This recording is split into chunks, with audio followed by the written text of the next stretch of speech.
Taste the Daily. Chengalpattu மாவட்டம் மறைமலை நகரைச் சேர்ந்த ஒருவர் கொரோனா தொற்றால் உயிரிழந்தது பரபரப்பை ஏற்படுத்தியுள்ளது.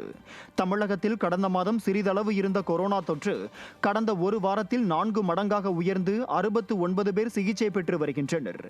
இந்த நிலையில் சென்னை KK நகர் ESI மருத்துவமனையில் சேர்க்கப்பட்டிருந்த மோகன் கொரோனா தொற்று தீவிரமடைந்து மேல் சிகிச்சைக்காக ராஜீவ்காந்தி அரசு மருத்துவமனைக்கு கொண்டு செல்லும் வழியில் உயிரிழந்தார். உயிரிழந்தவரின் உறவினர்கள் தமிழக சுகாதாரத்துறை தரப்பிலிருந்து எந்தவித விழிப்புணர்வும் ஏற்படுத்தவில்லை என குற்றம் சாட்டினர்.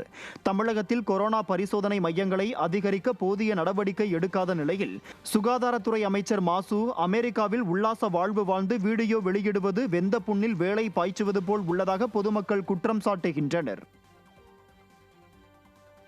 வங்கக்கடலில் நிலவி வரும் காற்றழுத்த தாழ்வு பகுதி அடுத்த 24 மணி நேரத்தில் காற்றழுத்த தாழ்வு மண்டலமாக வலுப்பெறும் என்பதால் தமிழகத்தின் பல்வேறு பகுதிகளில் மழை பெய்யும் என வானிலை ஆய்வு மையம் தெரிவித்துள்ளது.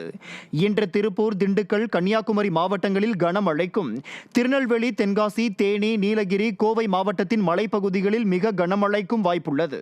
29, 30 ஆகிய தேதிகளில் திருப்பூர், திண்டுக்கல் மாவட்டங்களில் கனமழைக்கும், தேனி, தென்காசி, திருநெல்வேலி, கன்னியாகுமரி மாவட்டங்களில் மிக கனமழைக்கும், நீலகிரி மற்றும் கோவை மாவட்டத்தின் மலைப்பகுதிகளில் அதி கனமழைக்கும் வாய்ப்புள்ளதாக தெரிவிக்கப்பட்டுள்ளது. சென்னையை பொறுத்தவரை அடுத்த 48 மணி நேரத்திற்கு வானம் ஓரளவு மேகமூட்டத்துடன் காணப்படும் எனவும், நகரின் ஒரு சில பகுதிகளில் இடி மின்னலுடன் கூடிய லேசானது முதல் மிதமான மழை பெய்ய வாய்ப்புள்ளதாகவும் அறிவிக்கப்பட்டுள்ளது. மேலும் அடுத்த 3 நாட்களுக்கு மன்னார் வளைகுடா, குமரிக்கடல், வங்கக்கடல் மற்றும் அந்தமான் ஒட்டிய பகுதிகளில் சூறாவளி காற்று வீசும் என்பதால் மீனவர்கள் கடலுக்கு செல்ல வேண்டாம் என அறிவுறுத்தப்பட்டுள்ளது.